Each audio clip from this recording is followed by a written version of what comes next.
फरायसाफोरनि इयुनखौ लानानै दा गेले सोंथि बिलाइयाव गोसारहोनाय लोब्बा थानाय सुबुंफोरखौ हमनांगौ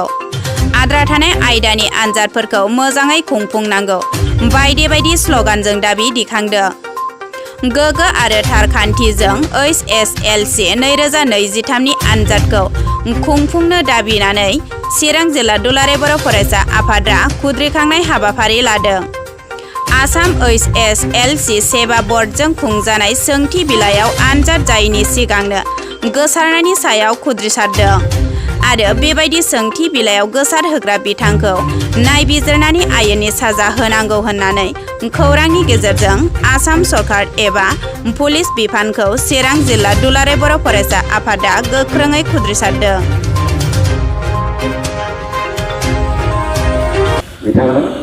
दुलाराय बर' फरायसा आफादा दिनै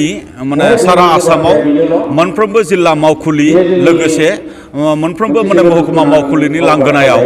बे 1 घन्टानि धरना हाबाफारिखौ लादों आरो लानायनि गुबै थांखिया जाहैबाय आथिखालाव सोलिबाय थानाय 2023 मायथाइनि HSLC आनजाद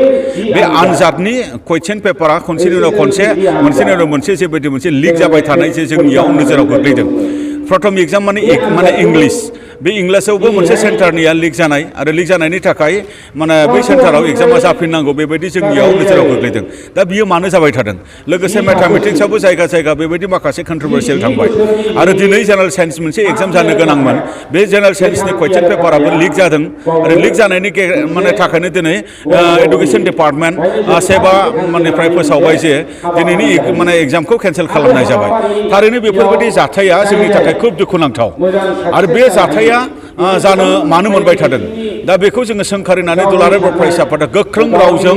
जोङो दिनैनि नैबे धरनानि गेजेरजों बेखौनो बुंनो नागिरदों जे जोंनि सेबा बर्डआ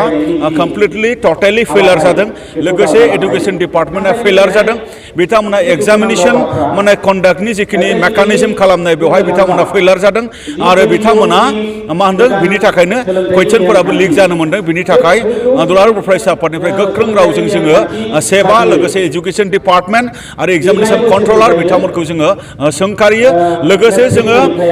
जिहेतु माने एडुकेशन डिपार्टमेन्ट सेबा बिथांमोना फेलार जाबाय बे आनजादखौ होनांगौनि बेलायाव बेवहाय चिफ मिनिस्टारनि इन्टारफेरेन्स जोंनो नांगौ आरो चिफ मिनिस्टारनि माने हस्तक्षेप जोंनो नांगौ आरो चिफ मिनिस्टारा बेवहाय मोनसे तदन्त बहायनायनि गेजेरजों सोर बेवहाय इनभल्भ दं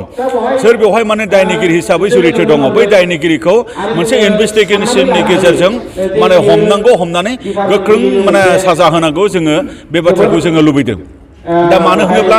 मेट्रिक आनजादा सासे फरायसानि थाखाय बियो मोनसे केरियारनि मोनसे लाइन बा मोनसे केरियारनि लाइफ लाइन होननानै जोङो मिथिगौ मानो होनबा मेट्रिक आनजाद पास जाखांनायनि उनावनो सासे फरायसाया हायर इडुकेशन लानो थाखाय बा गावनि केरियारसिम थांनो थाखाय सोरबा साइन्सआव थाङो सोरबा कमार्सआव थाङो सोरबा आर्ट्सआव थाङो सोरबा टेक्निकेल डिप्ल'मायाव थाङो सोरबा इन्जिनियारिं डिप्ल'मायाव थाङो नाथाय बे एग्जामखौनो लानानै एडुकेशन डिपार्टमेन्टनिफ्राय बा माने मा होनदों एडुकेशन माने जोंनि माखासे अफिसार्सफोरनिफ्राय जिखिनि मोनसे खेलधेमालि खालामबाय थानाय बे खोब लाजिथाव जादों फरायसाफोरनि इयुनखौ लानानै बिथांमोना गेलेनो नाङामोन आरो फरायसाफोरनि भबिष्यतखौ लानानै बिथांमोना गेलेनो नाङामोन बेनि थाखायनो दुलाराय बर' फरायसा आफादनिफ्राय जोङो बुंदों जे बिथांमोना फैबाय थानाय समाव जेन बेबायदि खुनु फरिखानि एग्जामनि कुइसन पेपारा माने लिक जानो मोना बेनि थाखाय प्रपार मेकानिजम खालामनांगौ आरो एग्जामिनेशना फ्रि एन्ड फेयार जेन जायो बेनि थाखाय प्रपार मोनसे मेकानिजम खालामनांगौ आरो जे जोंनि फरायसाफ्रा खुनु बेवहाय माने भिक्टिम जानो मोननाय नङा आरो फरायसाफोरनि गोसोआ बायनो मोननाय नङा फरायसाफोरनि साइकोलजिकेल बियो मोनसे जेबो हेम्पार जानो मोननाय नङा दा बेनि थाखाय जोङो दिनैनि नैबे धरना हाबाफारिजों जोङो फोरमायदों गोजोन्थों परिखानि थाखाय थियारिमोन बे थियारि जानाया हयथ' दिनै एसे बिसोरखौ माबा मेंहोनाय बायदि जाबाय दा बेवहाय जोङो दुखु मोनदों आरो दिनैहायबो जि चिरां जिल्ला दुलाराय बर' फरायसाया जि मोनसे खुद्रिनाय हाबाफारि लादों बे खुद्रिनाय हाबाफारिया जोबोद मोजां आरो बिनि गेजेरजोंनो दै सरकारनिसिमबो दैथायहरनो हागोन आरो जाय सोलोंथाइ बिफान बे सोलोंथाइ बिफानावबो बियो मोनसे एसेबाबो सौदावहैगोन होननानै जोङो साननानै लायो आरो बे सौदावहैनायानो दिनैनि जि हाबाफारि लानाय दिनै जोंनिल' नङा चिरां जिल्लाल' नङा दिनै गासिबो आसामावनो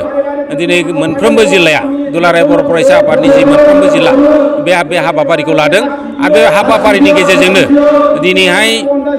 जोंनि थाखाय जाय बिथांमोना बे हाबाखौ मावदों, जाय लिक खालामदों, प्रश्नखौ जाय लिक खालामनो, बे लिक खालामग्रा जाय बिथांखौ हमनानै जे एकदम जोबथेसालियाव जोबनानै अराय समनि थाखाय बेखौ जोबथेसालियाव जोबनानै जुदि दोननो हायोबा दिनैनि नैबे जाखांबोनाय जि गथ'फोरनि जि थांखि आरो थाखाय बेवहाय मोनसे गोजोननाय फैगोन होननानै साननानै लायो। आरो नङाबा जुदि आसाम सरकारा जुदि बेखौ लेहेम खालामनानै जुदि हाबाफोरखौ जुदि मोजाङै मावलाङाबा आरो बेखौ संदाननानै बिनि थाखाय बिजिरसालियाव जुदि दैखांनो हायाबा बे मोनसे दुखुनांथाव जागोन। नंखायनो आङो गले गले खावलायनो लुबैदों आरो दिनै चिरां जिल्ला बर' थुनलाइ आफादनि जानानै आं बेखौनो खावलायनो लुबैदों जे सरकारि भाबै जे जोंनि मानगोनां आसामनि chief minister doctor Himanta Biswa शर्माया बेखौ आखायाव लानानै जि बिथांमोनखौ जि कालप्रिटखौ हमनांगौ, बे हमनायनि दायथ'खौ बिथाङा रुजुननांगौ आरो जाय बिथाङा बे हाबाफारिखौ बे साजा मोनथारनांगोन आरो बे साजा मोननायनि गेजेरजोंनो जोंनि बे माबाफ्रा आरो आं बेखौल' मोनसे खावलायबावनो लुबैदों जे जोंनि बे परिखाया दासिमबो मैया बन्द' खालामबाय, दाख्लैबो खालामबाय, नाथाय दासिमबो बिनि थारिखखौ फिक्स खालामनाय जायाखै। बेखौबो थाबैनो बे थारिखखौबो थाबैनो जे मोनसे थि सम होनानै थाबैनो फोसावफिननांगौ, आं बेखौ खावलायबाय।